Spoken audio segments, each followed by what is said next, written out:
Olá, está no ar o Porto Alegre em Debate. O nosso assunto de hoje é a prevenção digital para crianças e adolescentes. Qual a qualidade do conteúdo consumido nas mídias digitais?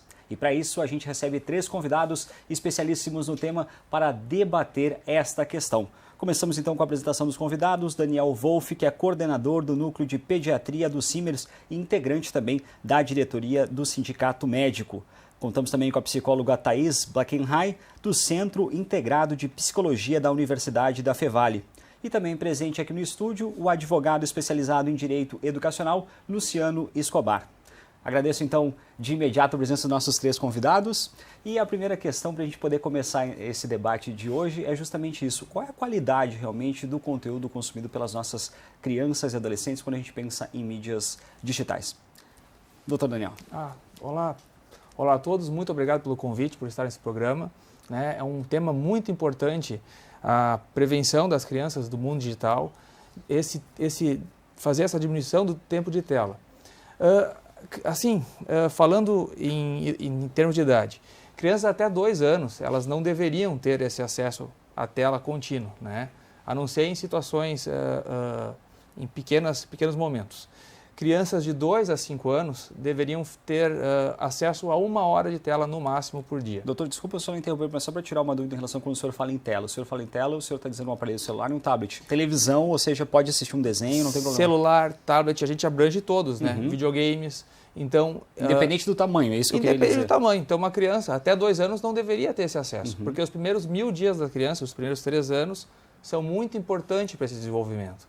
Ela deveria estar brincando, ativa, com contato com os pais, com contato com algum pet, não só atrelada a um aparelho digital que não vai ter esse contato ela com o mundo real. Doutora Thaís. Então, acho que pensando no que o Daniel traz, assim, também já cumprimentando a todos e agradecendo o convite, acho que é um tema extremamente importante e necessário de falarmos no momento. Pensando nessa questão da qualidade também, e isso do tempo que o Daniel traz, a gente pensa em psicologia assim, que as questões principais para o desenvolvimento da criança são a relação com os outros, então principalmente nesses primeiros momentos de vida, nos primeiros anos, então isso que o Daniel traz dos 2 primeiros anos, onde é uma indicação de que não se tenha contato com nenhuma tela, é proveniente dessa questão de que para o desenvolvimento infantil é fundamental que a gente tenha relações humanas, desde o início. Assim. Então, ali os pais, os cuidadores, as pessoas que estão próximas e fazendo, então, essa função de cuidado com a criança, é que vão, então, desempenhando e fazendo também essa mediação entre a criança e as questões do mundo. E hoje, então, a gente tem essa questão da virtualidade, das redes, das mídias, enfim, fazendo parte do nosso dia a dia. Assim. Então, além dessas recomendações, desse cuidado, desse tempo de exposição, acho que também é super importante a gente considerar essas mediações dos adultos, que estão ali então com a criança, para que se possa pensar sobre isso, que se possa conversar também com as crianças sobre isso, porque às vezes eu vejo que fica também numa questão muito assim, é errado, é perigoso, mas aí também os pais ou não pensam sobre isso, de como poderia então ser feito aí um uso um pouco mais saudável, mais balanceado, ou no outro extremo a gente tem aquela questão da criança que passa muitas horas do seu dia, assim, que por várias questões, enfim, da família, às vezes, não tem outras atividades ou, questões que os pais não se dão conta mesmo, da quantidade de tempo que a criança passa ali, São coisas para a gente pensar, assim, muito também nesse debate, nessa discussão com os adultos, que estão aí com as crianças, cuidando, nesse papel importante. Doutor Luciano. A tua pergunta foi no sentido do conteúdo, do que está exposto, do que estão vendo, do que está disponível, na verdade.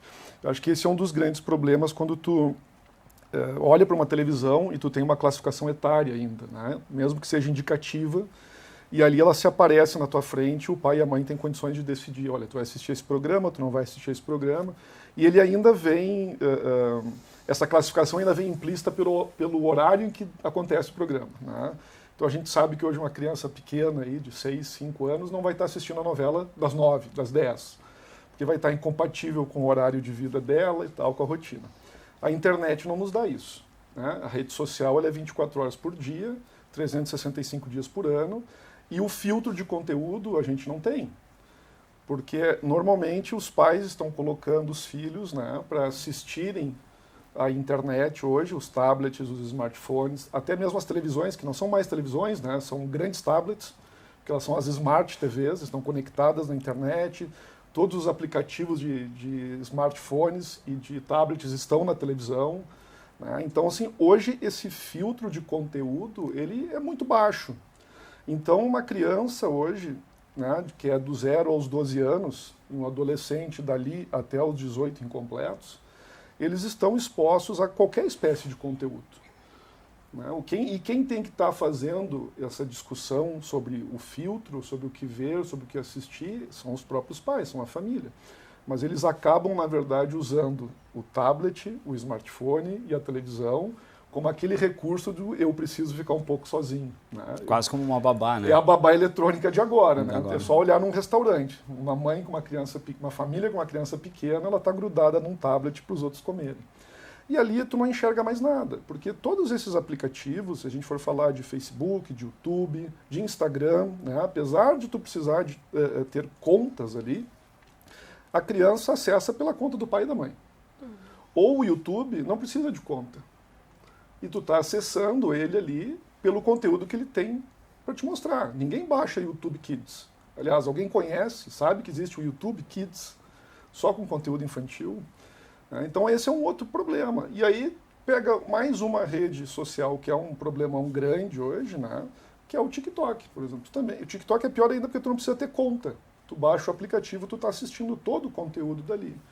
Então hoje o problema de conteúdo é esse, não tem filtro, né? E isso também, isso inclusive é discussão, é pauta hoje, né? Quando a gente fala em regulação de plataformas digitais, que inclusive a Unesco hoje, nesse momento que a gente está aqui, ela está num debate internacional sobre isso, sobre regulação de plataformas digitais, que passa, inclusive, pelos conteúdos das plataformas, né? Então a gente tem as crianças absolutamente vulneráveis a isso, constantemente a isso. E o que impacta naturalmente na questão do algoritmo, que a gente vai tratar durante o programa, mas aproveitando esse gancho que o Dr. Luciano traz da questão do TikTok, a gente teve há pouco a questão do desafio do apagão, né, que resultou na morte e também, né, em questões envolvendo a saúde de crianças e adolescentes. Como é que avalia esse desafio, doutor, e os impactos disso, né, porque provocou morte de crianças, né? Há poucos dias atrás faleceu uma menina de 13 anos na Argentina com um desafio do apagão, né? Eu até escrevi um artigo na Zero Hora sobre isso. Esse desafio consiste da criança... É importante explicar, doutor, é verdade, isso. eu pedi esse... O desafio consiste em a criança segurar o pescoço dela, ou com a mão, ou com algum objeto, uma corda, até a criança apagar. Esse desafio dessa criança foi feita, né?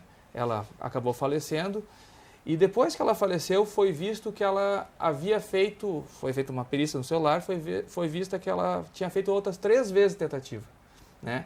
Os pais faziam regulação parental, acessavam o que ela via nas redes sociais, mas esse desafio ela fez com outros colegas ao vivo, né?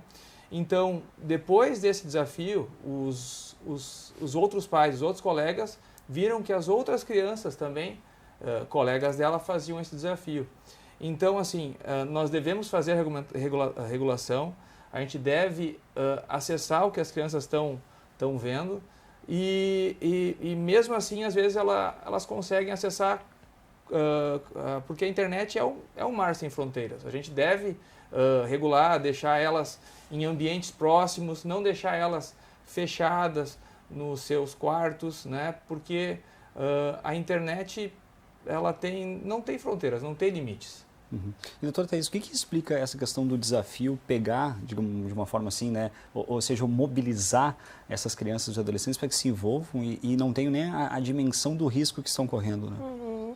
Bom, quando a gente está falando em crianças, né, em infância, a gente já tem que considerar que, bom, é um ser humano em desenvolvimento, né, ainda não se tem noção de muitas coisas, né, as questões estão sendo constituídas, né, e então a gente já precisa levar em conta isso, de que precisa, né, de uma supervisão ali, precisa de uma orientação, né, no uso dessas coisas, assim, né. E pensando então, né, nisso, dessa supervisão, a gente tem então as pessoas que estão próximas, mas a gente também vai considerar que a idade e a faixa de desenvolvimento da criança vai aí também poder, né, mudar um pouco a forma que se lida com isso, né? Então a gente vai tendo que ir trabalhando também essa questão de que como é que vai sendo a autonomia, né, dessa criança ou adolescente em relação a esse uso, né? Mas com as crianças, né, menores, assim, não se tem como, né, esperar aí um controle, né, a ideia de pertencimento de grupo, né, muitas vezes. Isso, porque daí isso a gente vai falar um pouquinho mais, assim, talvez uma segunda infância, 7 na anos em pré-adolescência, isso, né, que a gente vai pensando nessa questão, então, de que o pertencimento vai sendo algo muito importante, né, que a criança ali, ela vai se identificando com os coleguinhas, com os amigos e vai querer, então, entrar em brincadeiras, fazer algumas coisas, né, que possam ter, então, agora a relação também, né, com as redes, com essas questões que vão aparecendo, assim, né. Então, inicialmente, né, vamos pensar assim, que as crianças, elas são seres muito curiosos, né, então elas vão ir clicando ali, elas vão, né, indo atrás e às vezes vão acessar conteúdos que não são apropriados, né. E nessa segunda infância, mais pensando na adolescência, então, né, a gente vai poder ter esses outros elementos também que muitas vezes reforçam isso, assim, né, de poder, então, se sentir parte de um grupo, né, são coisas que que fazem parte do desenvolvimento da infância e da adolescência, né, e que a gente vê atravessadas hoje, então, por essas questões, né, das redes e os pais, vejo os pais também muito perdidos, assim, preocupados, não sabendo como lidar, porque bem, né, os pais na sua infância não lidaram com isso, assim, né? Não tiveram uma infância como a de hoje, onde tem todos esses dispositivos, essas redes, então se vem também, vejo assim, né, que acabam se vendo muito perdidos, né, como lidar com isso. E doutor Luciano, na realidade, quando a gente pensa no desafio do apagão, é possível algum tipo de penalização ou a perspectiva de um crime por quem está atrás, né, dessas redes, fomentando, estimulando crianças ou adolescentes a praticarem, né, essa questão do autoenforcamento, podemos dizer assim? Nós temos que começar a fatiar o problema, né? Vamos lá. Porque, assim, a minha formação jurídica, na verdade, como advogado, eu também tenho a formação em direito educacional, como tu falaste agora, que é o meu cotidiano, né, em questão de assessoria às escolas particulares, principalmente. Então, essa realidade da criança e do adolescente eu conheço. E também trabalho diariamente com proteção de dados pessoais, né? Então, redes sociais, né? Esse convívio no mundo virtual é uma coisa que é da rotina da minha atividade. Então, quando a gente pega esse exemplo do TikTok, a gente tem que olhar ele um pouquinho mais para trás, né? Então, assim, é uma plataforma chinesa, para a gente ter a origem dela. O Brasil é o segundo país do mundo com mais usuários do TikTok, só perde para a própria China, né? É 1 bilhão de usuários. A plataforma não tem controle. O problema do desafio do apagão, né, ele não começou aqui no Brasil, ele veio para o Brasil. Um dos casos mais emblemáticos é o da Itália, uma criança de 10 anos, né, que foi para o banheiro para fazer o desafio, escondido dos pais. E lá ela pega, se eu não me engano, foi o cordão do chambre da mãe, enrolou no pescoço, apertou, e a questão do desafio é tu transmitir ao vivo aquilo, né? Fazer uma live via TikTok para ver quanto tempo tu aguenta sem respirar. Pô, eu não sou médico, a gente não precisa ser não precisa imaginar que a primeira reação é desmaiar, né? E depois é que tu vai morrer porque tu não está acordado para soltar a corda. Essa criança foi encontrada morta e o TikTok chegou a ser banido da Itália pela Autoridade de Proteção de Dados de lá, até que a Itália até que o TikTok oferecesse um mínimo de segurança para verificação da faixa etária do usuário. Então, assim, começar por ali, né? Então, se a gente olhar as faixas etárias dos aplicativos e das redes sociais que existem, inclusive o WhatsApp, que é rede social, a idade mínima é 13.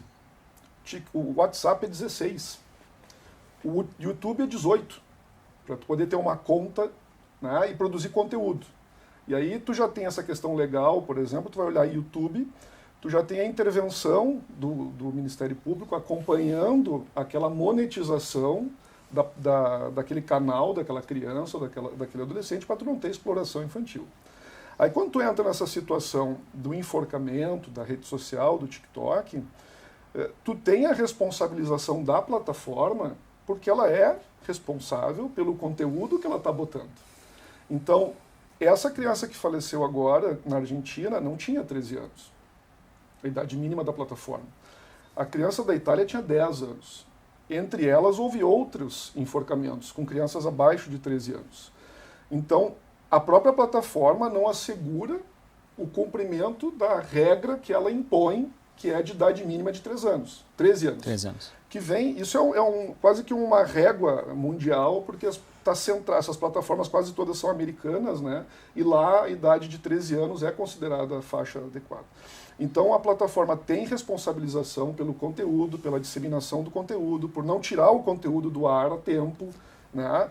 E isso não envolve só a questão do apagão, envolve conteúdos impróprios ou inapropriados, que tu vai falar de nudes, né? Tu vai falar de violência, muito recentemente de violência. Então tu responsabiliza a plataforma, sim. Existe uma possibilidade de tu discutir, eu não estou sendo categórico, discutir a responsabilização da família, porque a gente está olhando para o Estatuto da Criança e do Adolescente, né, que ele fala do dever de proteção, e esse dever de proteção é em qualquer meio, em qualquer ambiente. E a Lei Geral de Proteção de Dados, quando ela surge também para trazer o Estatuto da Criança e do Adolescente para dentro do mundo digital. Porque lá na LGPD ela tem um artigo específico sobre a proteção de dados de criança e adolescente. Então, se conectar a uma rede social é ter dados sendo utilizados, né? E aí tu tem essa possibilidade de responsabilização ou de discutir a responsabilidade dos pais porque não fizeram o acompanhamento necessário. E aí o monitoramento parental que a gente faz, ele vai para além do dever de guarda e do poder familiar que um pai e uma mãe têm. Né? Hoje tu ter o monitoramento parental em relação a redes sociais é tu ter um aplicativo que faça isso instalado no teu celular e no celular do teu filho ou da tua filha, que determine quanto tempo ele pode ficar conectado naquela rede, quantos dias ele pode usar, né? Qual é o tempo de uso de celular que ele pode ter. Então, assim, um aplicativo de monitoramento parental, ele te fornece uma série de ferramentas. Agora, nada substitui a educação, a conversa, o diálogo, né? E existe uma linha muito sutil que divide a invasão de privacidade de um menor, que ele tem direito à privacidade e intimidade, né? E esse dever de vigilância dos pais. Então, ainda hoje, o teu filho ou a tua filha menor de 18 anos, tu tem o dever de sentar com ele ou com ela, vamos olhar teu celular. Onde é que tu anda? Que redes tu tá? Quem é esse teu amigo? Com quem tu está conversando no WhatsApp? Isso é um dever. Nós não estamos falando de ficar lendo as conversas. Nós estamos falando de saber com quem tu tá. Porque quando a gente saía para a rua, era aquela história, né? Não fala com estranhos, não fazia quem é o teu amigo, quem é a tua amiga. E no mundo virtual isso acabou. Porque todo mundo passa a ser todo mundo bacana, todo mundo legal. E nessa questão da gente pensar os pais, né, ou essa capacidade dos pais terem condições, então, de disciplinar o uso das redes sociais, ou através de um aplicativo possa fazer esse gerenciamento, como é que a gente pode condicionar ou orientar os pais que estão nos acompanhando justamente por ter esses conflitos ou diferentes gerações que daqui a pouco nasceram no mundo analógico ou ainda não são nativos digitais? Como é que a gente pode, digamos, de uma forma, trazer uma proposição mais educativa para os pais, né? Olha, esse é um dever muito importante dos pais, mas a gente tem visto que mesmo os pais não têm tido essa lógica, né, de conseguir se adequar. Temos visto muitos adultos e muitos idosos viciados, né, tendo vício, né, nessa atividade com o celular, tanto no Facebook, Instagram, vídeos nos celulares. Então, é um conflito de gerações, né, é uma é uma novidade, né? Por isso que a gente está trazendo isso para o debate, né? Eu acho que é muito importante esse programa para a gente conseguir mostrar para a sociedade e começar a regular isso, né? Para que os pais, para que não aconteçam tragédias como essa da criança que aconteceu na Argentina, como a criança que aconteceu na Inglaterra, né? E alguns outros países da Europa. Então, assim, né? A gente tem que deixar a criança com acesso, que os pais tenham acesso a essas mídias, ao que ela olha. Devemos fazer o controle parental, o controle de horas que essa criança tem acesso ao conteúdo digital, vigiar quais são, quando ela tem o WhatsApp, quais são os amigos que ela conversa. Outro problema que a gente tem visto é os celulares em sala de aula, né, que no horário de aula não deveria ser permitido. A gente tem recebido várias queixas de professores. Até essa semana saiu um artigo na Zero Hora do J. Camargo, que eu acho que foi num colégio do Ceará, um professor retirou o celular de um aluno e o aluno se sentiu constrangido, e essa mãe do aluno tentou entrar na esfera judicial, e eu acho que o doutor Escobar deve saber desse caso. O professor ganhou a ação. O professor ganhou? Era uma ação indenizatória por dano moral, por ter tirado o celular do filho no meio da aula. Então assim, a gente vê que é uma coisa nova, né? Que bom que esse juiz deu ganho de causa para o professor, porque isso a gente tem se tornado frequente. Os professores procuraram a gente. Nós estávamos fazendo uma campanha não só de prevenção de acidentes no mundo digital, a gente estava fazendo uma campanha de acidentes que era Verão Seguro do Simers na praia, porque prevenção de afogamentos, porque, bom, vou sair um pouquinho desse lado digital, porque a gente estava fazendo uma prevenção de acidentes no geral, né? Em casa, afogamentos,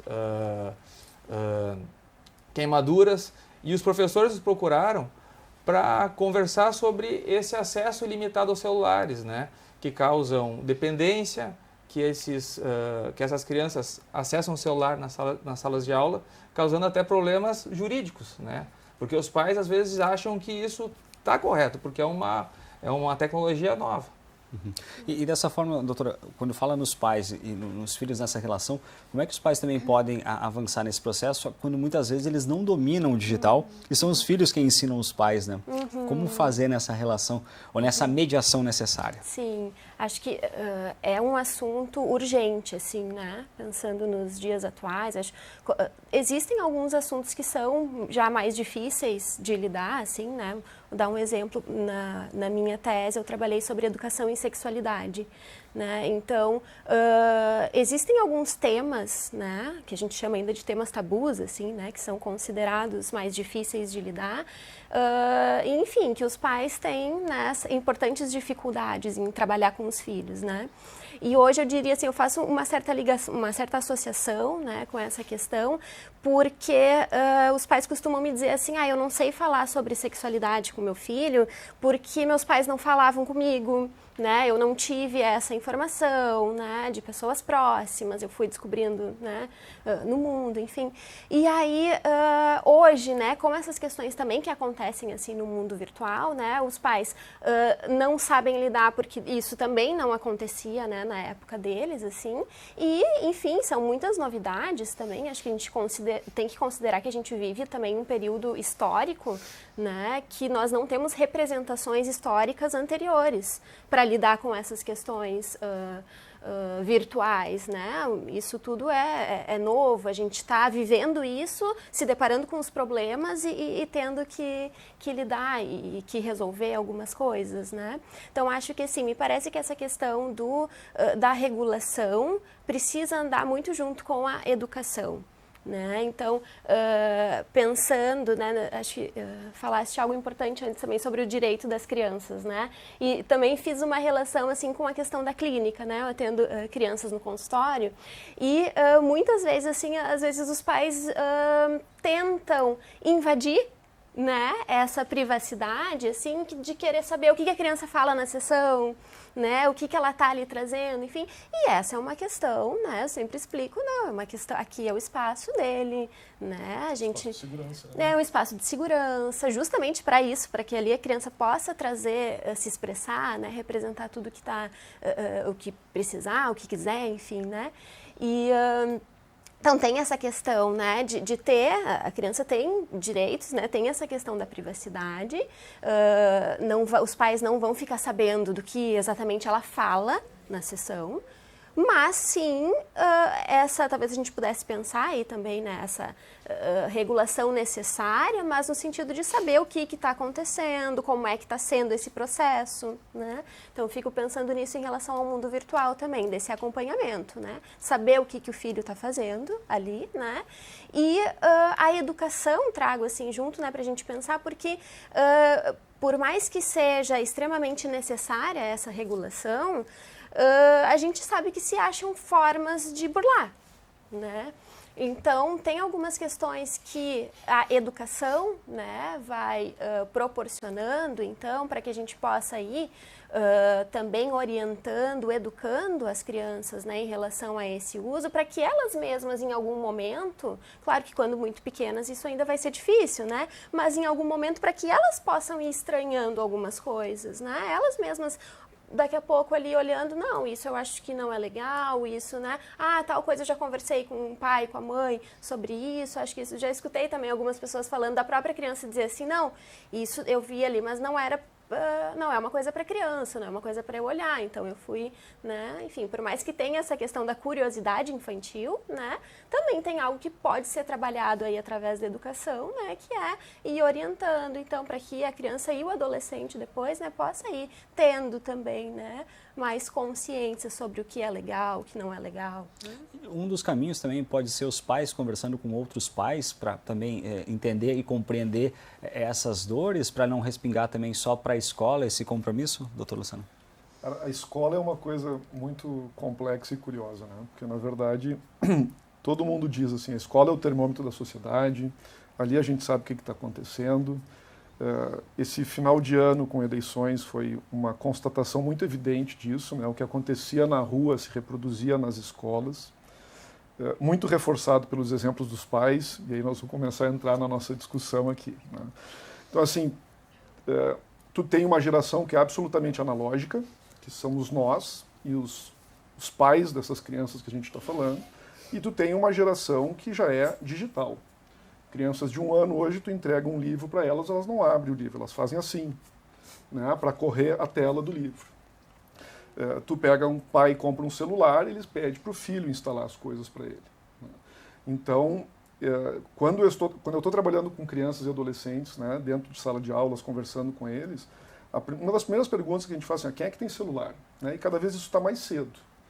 Antes eram os de 12, agora os de 10, 9 já estão tendo. E aí, com quais de vocês o pai ou a mãe sentou, ensinou como é que usa, criou a rede social, a conta, criou a senha, acompanha?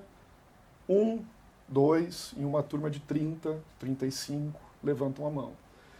Então, é grave, né? Isso é mais do que grave, né? Isso, assim, mostra uma ignorância no sentido bem... De desconhecimento, né? bem de dicionário da palavra, né? De desconhecimento das coisas. Então, o que acontece? É exatamente por aí. Só que a gente tem os comparativos, né? Os paralelos da coisa. Quando o teu filho atinge uma idade que tu julga razoável, ele pode sair sozinho, ele pode ir até a esquina, ele pode até mesmo descer no espaço do condomínio para brincar sozinho. Ainda assim, tu está preocupado para saber onde é que ele está, com quem que ele está, quem são os amigos, o que ele está fazendo. Os pais, quando entregam um celular ou um tablet para um filho ou para uma filha, eles não têm essa preocupação. Porque eles acham que estão dando uma telinha. Eles acham que estão dando um filmezinho, um desenhozinho para eles enxergarem. Mas, na verdade, eles estão esquecendo que por trás daquele dispositivo, né, tu tem um hacker, tu tem um criminoso cibernético, né, que o hacker não é necessariamente isso. Tu tem os perigos naturais da própria rede, que é a disseminação, né, dos teus dados pessoais ali. Então, hoje, imagina, crianças já nascem com um tablet, um celular na mão. E ali elas já estão pela sua forma de interação com a rede social, com a internet, depositando dados pessoais. E os pais não têm esse controle. Aliás, os pais muitas vezes são eles que colocam, né? Porque a gente já tem a doença chamada sharing, né? Que é do sharing e do parenting, que é os pais que excessivamente alimentam as redes sociais com imagens dos filhos, com informações dos filhos. Principalmente no primeiro dia de aula, né? Gosto de tirar aquela selfie começando a aula, aí está lá, uniforme, horário de entrada, amiguinhos em volta. Isso esquece uma lei de proteção de dados, esquece o mundo virtual e vai ler se o ECA permite isso. Não permite. Não permite tu tirar uma foto de uma criança sem o consentimento do pai e da mãe. Mas no mundo digital parece que vale tudo. Então, os pais sabem o que fazer. Às vezes eles não querem entender que aquilo pode acontecer de verdade. Porque o meu filho não vai estar em casa, sossegado, jogando Fortnite enquanto eu estou trabalhando. Ele está jogando Fortnite online, interagindo com outras pessoas do outro lado, que ele pressupõe, ele, o filho ou a filha, que são crianças da idade dele. E não são sempre. Ali começam assédios virtuais, começam a ocorrer crimes virtuais contra uma criança. Então, pais, mães, têm que sentar. Tem que sentar e tem que se apropriar do tema junto com seu filho e com a sua filha. E existe idade para andar no banco da frente de um carro. Existe altura junto com a idade para andar no banco da frente de um carro. Né? Existe idade para tu viajar sem autorização de um pai ou de uma mãe. Né? Existem idades que tu só viaja com autorização de um, de outro ou de ambos. E a internet? Onde é que está esse tipo de responsabilidade? Então, assim, os pais conversando entre si, talvez eles troquem as experiências frustrantes que tiveram. Agora, eles não vão conseguir conversar e chegar no entendimento do que é melhor, do que é mais adequado. Mas a experiência está neles próprios, porque eles vão ter que pura e simplesmente olhar e entender como é que o mundo funcionava analogicamente. Meu filho não saía com tantos anos. O meu filho não fazia isso com tal idade, então virtualmente ele não pode fazer a mesma coisa. O pai e a mãe têm que pegar a política de privacidade daquele aplicativo, daquela rede social e ler qual é a idade recomendada. E ler quais são os dados pessoais que são coletados ali e para que finalidade eles os são. Então esse é um caminho importante. Porque se a gente depender do Brasil, do legislativo como um todo, a gente vai ter cada vez mais leis punitivas e menos educativas. E aí depois que já aconteceu... Aí é fácil, né? Porque é a forma como a gente se move. Então está todo mundo apavorado com o TikTok agora. Começa a regular, começa a controlar. Por quê? Porque morreu criança. Né? A Turquia. Por que todo mundo... vou mandar dinheiro para a Turquia. Por que todo mundo... Porque apareceu uma foto de um pai segurando a mão do filho no meio dos escombros do terremoto que teve, ou porque apareceu aquela foto da criança deitada de bruços na praia. Aí todo mundo fez a empatia, né, com aquele sofrimento lá do pai e da mãe e resolveu que ia agir de alguma maneira. E aqui a gente espera isso. Nós termino, porque a gente está falando o seguinte, apenas agora, em janeiro de 2023, foi editada uma lei que fala da educação digital, que fala do ensino na educação básica sobre proteção de dados, sobre ensinar a hardware, software, né, sobre ensinar a lidar com isso. Muito embora a Base Nacional Comum Curricular, a Lei de Diretrizes Básicas da Educação, o Plano Nacional de Educação, já contivesse a obrigação da educação digital. Porque acaba não sendo uma questão só de estar no mundo digital, mas uma questão de cidadania ali na frente, né? É cidadania digital, é ética digital, isso que as pessoas não conhecem. E a gente vê o que vê. E doutor Daniel, as implicações para o corpo, né, dessas crianças e desses adolescentes acabam sendo visíveis. A gente pode pensar em problemas do sono, oftalmológicos. Sim, esses problemas são... Decorrentes do uso excessivo, né? Decorrente do uso excessivo tem acontecido cada vez mais, né, pelo uso, né, abusivo de telas. Por exemplo, né, pode causar problemas de audição, né, por uso daqueles headphones grandes que eles usam hoje em dia para os jogos. Dos jogos eletrônicos, né, problemas de visão, né, miopia por ter o uso excessivo de telas. Aquela luz azul que tem nos telefones, né, pode com uso excessivo ou uso inadequado, uso horário além do horário permitido, assim, durante a noite, causam problemas de sono também, né? Que podem causar problemas do crescimento, problemas de irritabilidade, déficit de atenção, porque a criança não vai conseguir ter aquelas horas de sono apropriadas. Então, o uso excessivo de telas, né, deve ser diminuído, né? Por isso que a gente tinha falado lá no início da regulação de crianças menores de 2 anos não usar tela, de 2 a 5 anos usar 1 hora de tela, de 5 a 10 anos de 1 a 2 horas de tela e acima de 10 anos de 1 a 3 horas de tela, sendo regulada pelos pais, para que esse tipo de problema não aconteça. E doutora Thaís, também, do ponto de vista também do campo da psicologia, a gente está falando de ansiedade e o que mais? Eu acho que da perspectiva psíquica, assim, a gente está falando de uma questão bastante séria e grave, né? Pensando nos primeiros anos de vida, principalmente, né? Essa questão da exposição às telas, né? A gente sabe que pode impactar, inclusive, uma exposição em excesso, né? Pode impactar, inclusive, na constituição psíquica da criança, né?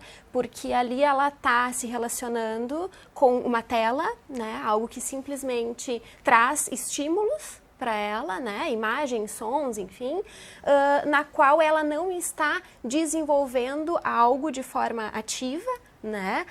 Aprendendo então com as suas sensações, né? Com o seu corpo, com o seu movimento, né? Então a gente está falando aí de uma questão bastante importante, assim, né? Nos primeiros anos de vida, de implicações e consequências psíquicas que podem acarretar, né? Nesse uso de tela. E depois, assim, também pensando, né? Do que a gente falou também sobre as consequências, né? Um pouquinho mais ali, né? Para as crianças um pouquinho maiores e para adolescência, né? É também uma dificuldade muito grande de diferenciação da realidade e da virtualidade, né? Então, às vezes, as crianças elas estão tão dentro, né? Passam tanto tempo ou de forma tão intensa assim, dentro desse mundo virtual, que se torna muito mais difícil e até uma dificuldade também de fazer a transposição, assim, né? Das questões virtuais e reais. Então, essas crianças podem ter dificuldades muito grandes na relação com os outros, na socialização, na agitação também, porque ali, enfim, são esses estímulos, né, que a tela proporciona, uma lógica, tem, enfim, uma constituição diferente, né, do nosso campo real, digamos assim, né, do tempo das coisas, né, tem essa questão do imediatismo, né, a gente falava antes também disso, de não ter não tem muito limite, né? A gente precisa saber de uma coisa, a gente quer saber uma informação, a gente busca ali no celular e em menos de 1 segundo a gente encontrou, né? A gente vai indo, clicando uma coisa atrás da outra e achando várias coisas meio que sem fim, assim, né? O que é uma lógica de tempo diferente, né? Do tempo, assim, da realidade, que a gente sabe que as coisas precisam de um tempo para acontecer, né? Que uma questão também nas dificuldades de tolerância à frustração, né? Porque no mundo real, na relação com os outros, né? Existem coisas que não saem às vezes bem como a gente imaginava, como a gente queria, né? E isso aí sim vai acarretando, né? Em questões de sintomas de depressão, de ansiedade, dificuldades de socialização em geral. A própria experiência que a gente passou na escola do algodão com o feijão pode não fazer mais sentido, tamanha aceleração do tempo para essa geração que a gente ficava cuidando todo dia, né? A plantinha crescer. E dentro desse processo, doutor Luciano, tem um fator também de dependência que passa pelo pano de fundo dessa engrenagem, que são os algoritmos. Fale mais sobre isso. Esse é o drama, né, do século agora. A gente está, inclusive, vivendo, recentemente no Congresso, né, houve um grupo de juristas que foi especialmente convidado, se formou uma equipe para se fazer uma análise e a construção de um projeto de um marco regulatório sobre inteligência artificial, né? E isso está sendo discutido no mundo inteiro. Então, hoje tu discute profundamente aí a questão da ética, da responsabilização do algoritmo, né? Já se fala em responsabilidade civil algorítmica. Quando tu pega um carro que se diz autônomo, né? Se tu vai falar simplesmente num carro autônomo, ele está programado para executar só decisões, né? Então, assim, a automação é diferente da inteligência artificial, né? A automação, tu chegou na frente, deu de cara com vermelho, dobra para a esquerda. Tu já tem toda a pré-programação. Sim, não, sim, não. No algoritmo, a máquina em si, ela começa a desenvolver, né, grosseiramente falando, a habilidade de pensar, né? Então, até onde aquele carro que está com algum algoritmo, ele está respondendo a um comando que é autônomo, e até onde ele começou a desenvolver uma lógica de pensamento, né, e começou a agir sozinho. Então, é uma discussão muito complexa para a gente ter, mas o que a gente tem de importante no algoritmo, dentro dessa nossa realidade, é que ele é usado hoje, fundamentalmente, para o tratamento e uso de dados pessoais, de uma forma muitas vezes indevida. Então, se tu me perguntar hoje, né, onde é que começa esse problema do mundo digital, onde é que a gente tem que olhar ele, a gente tem que olhar lá na proteção de dados pessoais. Apesar de ser um tema para nós brasileiros muito recente, uma lei promulgada em 2018 com vigência em 2020, e a gente ainda está correndo atrás da máquina para adaptar, né, e botar todas as organizações compliance com essa legislação, ou seja, respeitando a legislação, inclusive escolas, plataformas e tudo mais, eu te digo que a gente tem que olhar lá para tratamento de dados pessoais. Então, quando tu pega a Lei Geral de Proteção de Dados, ela te diz como os dados pessoais podem ser utilizados. Dados pessoais hoje é qualquer informação relacionada a alguém que possa identificar a pessoa ou torná-la identificável. Então, e não existe informação irrelevante. Qualquer informação hoje é relevante a respeito de alguém, a depender do contexto que tu estiver analisando aquela informação. Então, quando a gente está falando de algoritmo, tu está pegando uma criança, vamos voltar para a nossa proteção da criança, ela está lá no YouTube, ela está no Instagram, ela está no Facebook, ela está usando o WhatsApp, porque já tem idade, ela está no TikTok. Então, o que a plataforma faz? A plataforma ela tem um algoritmo. É o algoritmo que mantém ela funcionando, né? E esse algoritmo está fazendo o quê? Ele está lá vendo que horas tu entrou na plataforma, que conteúdo tu está assistindo, quanto tempo tu ficou naquele conteúdo, um raio-x, qual é o tipo de conteúdo, né? Se tu está num site, ele está monitorando lá através de uma política de cookies, por exemplo, aonde tu ficou com o mouse parado mais tempo, quais foram os links do site que tu clicou mais, né? O que mais te chamou a atenção. E isso tudo tu vai buscar lá atrás, o famoso marketing digital, né? Então, para que servem todas essas informações? Servem para venda, para negócio. Porque se aquilo ali é de graça, tu pode ter certeza que tu é o produto, né? Existe uma frase célebre que é a respeito disso. Então, esse é o algoritmo, ele tem muito de bom. Por exemplo, ele está sendo muito usado na medicina hoje, né? Ele está até com uma possibilidade preditiva a respeito do desenvolvimento de doenças, né? E tratamentos de prevenção, né? Mas tu tem o lado mal do algoritmo, que não é o algoritmo, é quem administra e quem alimenta o algoritmo. Então tu pega nas crianças, qual é o grande problema hoje de crianças e adolescentes? Hiperconsumismo. É proibida a publicidade infantil desta forma como é praticada. Só que o algoritmo que está naquela plataforma onde a criança está assistindo, ele está sabendo todas as preferências dela. Ele perfilou aquela criança. E aí o algoritmo está vendendo aquelas informações para alguma agência de publicidade, para algum fabricante de um produto, e a publicidade está entrando direto para aquela criança enquanto ela está assistindo aquela programação daquela rede. Facebook, tu não assiste no Facebook, no feed, o que é relevante para ti. Tu assiste no feed de Facebook o que é relevante para o Facebook. É só pegar, já que é público, né? Pega lá o documentário Dilema nas Redes, que tu vai assistir como foi decidida a eleição americana, a base do algoritmo. Análise de todo o comportamento do eleitor na rede, para saber qual era o posicionamento dele a respeito de um candidato ou outro, e a partir dali tu direcionava uma notícia, podia ser falsa ou podia ser uma notícia, né, verdadeira mesmo, mas direcionada para ele, que não tinha chegado ao conhecimento dele, que ia de encontro ao candidato dele. E aí ele diz, pô, não voto mais nesse, vou votar no outro. E o que a pessoa acredita? Tomei uma decisão. E ela não tomou decisão nenhuma, o algoritmo decidiu por ela. E ela está sendo manipulada diariamente. Então, a criança, isso é muito fácil. Abre o YouTube e vê a quantidade de youtubers que tem vendendo porcaria para criança. Né? Tu pega hoje barbados de 40, 50 anos jogando os joguinhos que uma criança de 10 anos joga, porque aquilo monetiza a plataforma, porque ensina elas a passar das fases que elas não conseguem.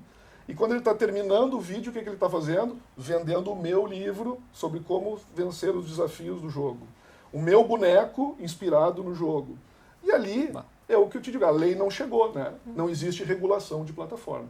Então o algoritmo, este é o problema. Ele suga os dados de tudo e de todos, decide quem tu é e te direciona aquilo que ele quer, para te aumentar, via de regra, a necessidade de consumo que tu não tem.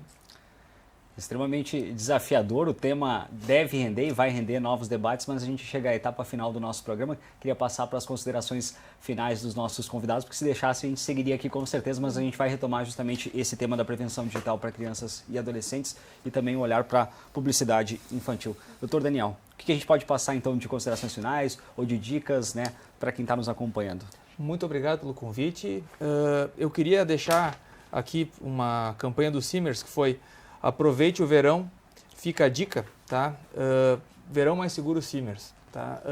Isso foi uma campanha publicitária, a gente fez nas praias de Torres, Tramandaí, Capão da Canoa e Xangri-Lá, para prevenção de acidentes, né? Tanto quanto cuidar a criança quanto a queimaduras, quanto a afogamentos, procurar locais seguros para banho, né? Usar protetor solar, cuidar em casa, tomadas, objetos que possam cair em cima da criança para que não ocorram acidentes, né?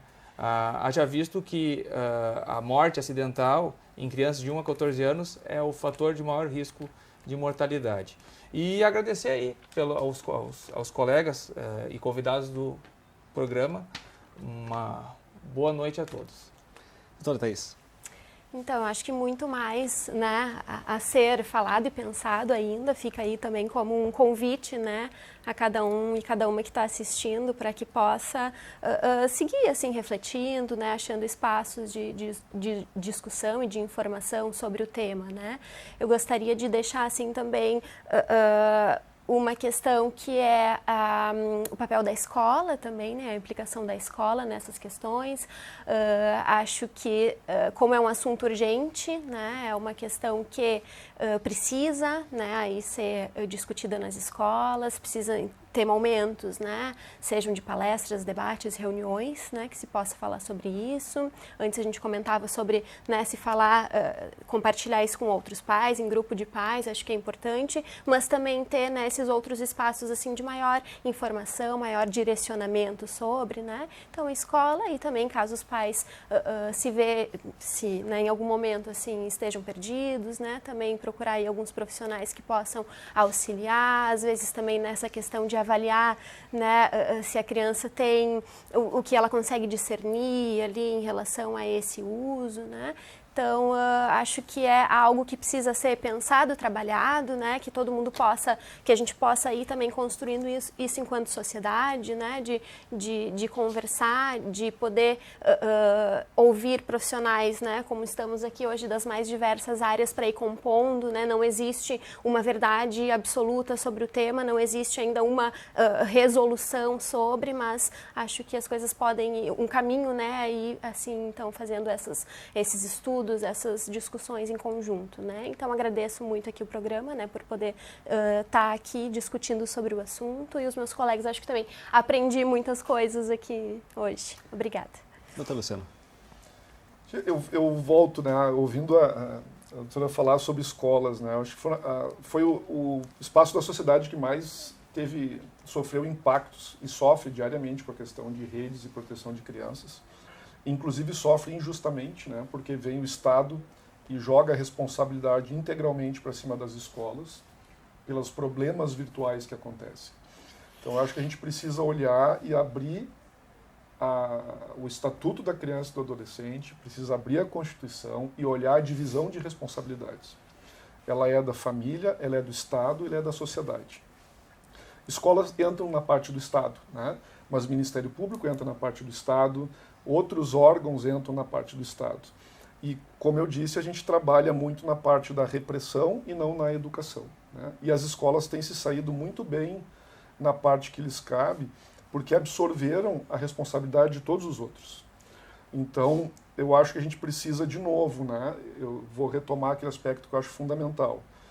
Enquanto o resto do mundo, principalmente a Europa, e a gente olha aqui já para a Argentina, para o Uruguai, para o Chile, estão aqui do nosso lado, que tem leis de proteção de dados há muito mais tempo do que a gente, se o Brasil, se nós, cidadãos, não começarmos a olhar a proteção de dados como algo importante, como algo sério, como algo fundamental, que hoje ele está ligado ao desenvolvimento da personalidade de cada um de nós. A proteção dos dados pessoais é isso, é permitir que a gente se desenvolva sem interferência externa, né, de terceiros, é um direito constitucional, uma garantia constitucional também.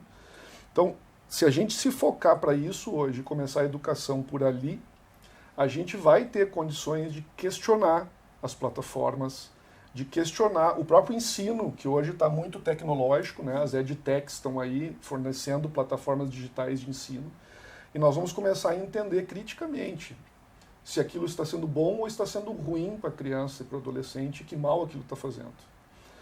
E, por fim, a gente não tem que dizer assim, eu não sei nada de mundo digital. Não, tu sabe como ser pai e como ser mãe. Porque o que o teu filho faz no mundo digital é a mesma coisa que tu permitiria ele fazer no mundo real.